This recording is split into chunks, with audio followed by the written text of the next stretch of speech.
Good morning, class. Your chapter number 20 on page number 107, The Story of River Ganga. ये story है किसकी? River नदी। कौन सी नदी? गंगा नदी के बारे में है ये पूरी स्टोरी। अच्छा, हम स्टार्ट करते हैं।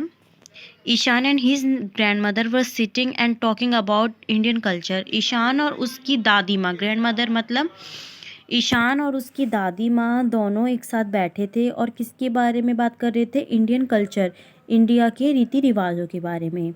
Ishan suddenly remember seeing in a TV programme a lot of people praying near the ghats of Ganga. Ishaan ने तभी देखा, उसको याद आया, उसने एक टीवी प्रोग्राम में देखा था कि बहुत सारे लोग एक साथ गंगा के किनारे, घाट्स मतलब गंगा के किनारे, गंगा रिवर के किनारे क्या कर रहे हैं? And washing the Ashes, Ganga के किनारे प्रेयर कर रहे हैं। और वॉशिंग द एशेज़, और जो क्या कहते हैं, एशेज़ मतलब होती हैं जब इंसान जल जाता है तो उसकी अस्थियां होती हैं, जो उनको कहते हैं एशेज़। उन एशेज़ को गंगा में बहा रहे हैं। ही also recalled that the river was very dirty, और उससे इस बात का पता चला कि रिवर है, जो गंगा रिवर है, वो बहुत ही ज़्यादा गंदी, मैली हो चुकी है। He wanted to find out what about it and ask his grandmother. वो चाहता था कि वो अपनी ग्रैंड मदर से इस बारे में बात करे। Why do people pray on the banks of river Ganga. फिर वो कहता है कि जो लोग हैं वो गंगा रिवर के बैंक्स पर, किनारे पर, गंगा रिवर के बैंक्स पर क्यों पूजा करते हैं? And throw ashes into it, क्यों, और उसी में ही वो लोग एशेज मतलब उन जो बॉडी डिस्ट्रॉय हो जाती है, जल जाती है, उसके बाद उनकी उनकी जो एशेज़ मिलती हैं उन्हीं में गंगा रिवर में ही उन्हें मिक्स करते हैं और उसी में लोग प्रेयर भी करते हैं। ऐसा क्यों?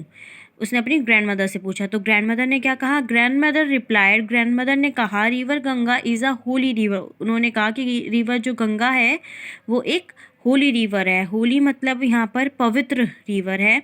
And people release the ashes of their dead loved ones, और जो पीपल हैं, लोग हैं, जो वो अस्थियों को यहाँ पर, अपने जो लोग मर जाते हैं उन लव्ड वंस की अस्थियों को इस रिवर में इसलिए बहाते हैं ताकि into it so that their souls may find salvation, ताकि उनकी सोल्स को क्या मिल जाए? आत्मा को शांति मिल जाए, या फिर हेवन, हेवन मतलब स्वर्ग मिल जाए। इसलिए वो इसको, इन अस्थियों को किस में बहाते हैं? रिवर गंगा में। Next, I remember mother saying that salvation is the rest of soul after death at Ishaan. Ishaan ने कहा अपनी ग्रैंड मदर से, मुझे याद है मम्मी कहती थी कि सेल्वेशन है जो, वो एक रेस्ट ऑफ सोल, उसमें शांति मिल जाती है आत्मा को डेथ के बाद। यदि हम किसी का क्या कर देते हैं? सेल्वेशन, यदि उसकी अस्थियों को गंगा में बहा देते हैं तो उसे शांति मिल जाती है, ईशान ने बोला अपनी ग्रैंड मदर से। फिर क्या हुआ? According to legends the Ganga was in heaven. Legends कहते हैं, बड़े बूढ़े कहते हैं, गंगा हेवन में थी। हेवन मतलब स्वर्ग में थी। But was brought down to earth, लेकिन उसे धरती पर लाया गया। And this made it a holy river, इसलिए इस रिवर को एक होली रिवर माना गया। Long long ago there live a king Sagara. बहुत पहले की बात है, एक राजा रहता था सागरा इन अयोध्या। कहाँ पर रहता था? अयोध्या में। हु हैड 2 वाइफ्स, जिसकी 2 बीवियाँ थी। Kisni was first wife, Kisni थी जो, वो उसकी पहली वाइफ थी। एंड दे हैड अ सन, और उनका एक बच्चा था जिसका नाम था असमांजस। ठीक है। But he was very cruel, लेकिन वो बहुत ज़्यादा निर्दयी था। क्रूल मतलब निर्दयी होना। However Kesani grandson Anshuman was kind and brave, लेकिन जो केसानी का ग्रैंडसन था, ठीक है, ग्रैंडसन मतलब केसानी जब दादी बनी थी और उसका जो ग्रैंडसन था वो बहुत ही ज़्यादा काइंड था, दयालु था, और बहुत ज़्यादा ब्रेव मतलब बहुत ज़्यादा निडर था। सैड द ग्रैंड मदर ने कहा। सुमति वॉज अ सेकेंड वाइफ। सुमति क्या थी उसकी? किंग संगारा की 2 वाइफ्स थी। पहले किसानी थी और सेकंड सुमति थी उसकी सेकंड वाइफ। शी हैड 60,000 सन। उसके कितने बच्चे थे? कितने बेटे थे? 60,000 उसके बेटे थे। But they were very proud, लेकिन वो बहुत ज़्यादा घमंडी थे। And were not like by other people, लेकिन उन्हें कोई भी पसंद नहीं करता था। कंटिन्यू द ग्रैंड मदर ने कहा। किंग सागरा became very strong and powerful. King Sagara बहुत ही ज़्यादा ताकतवर था और बहुत ज़्यादा पावरफुल था। He had a huge empire. उसका जो एम्पायर था, मतलब उसका जो महल था, वो बहुत ही बड़ा था, but he wanted to establish the boundary of his empire and tell people who was the king of the land. लेकिन वो उसकी एम्पायर की, अपनी एम्पायर्स की बाउंड्री बनाना चाहता था, सेट करना चाहता था और बताना चाहता था लोगों को, वर्ल्ड वाइड फैलाना चाहता था वो अपने एम्पायर को, और ये बताना चाहता था कि ये उसकी लैंड है, so that they would not be confuse, ताकि कोई भी कन्फ्यूज़न में ना रहे। ठीक है। To do this king Sagara perform an Ashwamedha यज्ञ।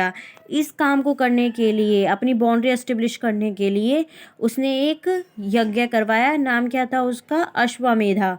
सेक्रीफाइस द हॉर्स, जिसमें उसे क्या करना था? हॉर्स को सेक्रीफाइस करना था। He selected a good horse from his stables. उसने बहुत ही अच्छा हॉर्स चुना, और कहाँ से? अस्तबल में से। And let him trot wherever he want to go, और उसे वहाँ भेज दिया जहाँ वो उसका मन करता था वहाँ जाने दिया हॉर्स को। Interested Ishan asked what would happen if someone stop the horse. Ishan ने फिर अपनी दादी माँ से पूछा क्या होता यदि उस घोड़े को कोई रोक लेता। Stopping the horse means challenging the king authority. यदि कोई घोड़े को रोकता मतलब वो जो राजा है किंग सांगरा उसको चुनौती देता। एंड फाइट वुड स्टार्ट, और उन दोनों के बीच में क्या हो जाती? लड़ाई शुरू। But any one who let the horse pass would be protected by the king. लेकिन जो भी घोड़े को जाने देता उसका ये था कि वो किंग से अपनी प्रोटेक्शन मांग रहा है, वो किंग की एम्पायर में आना चाहता है। ये आपका किंग बाय द किंग तक चैप्टर मैंने आपको पढ़ा दिया है, ये आपको चैप्टर रीड करना है। This is your homeworks of today.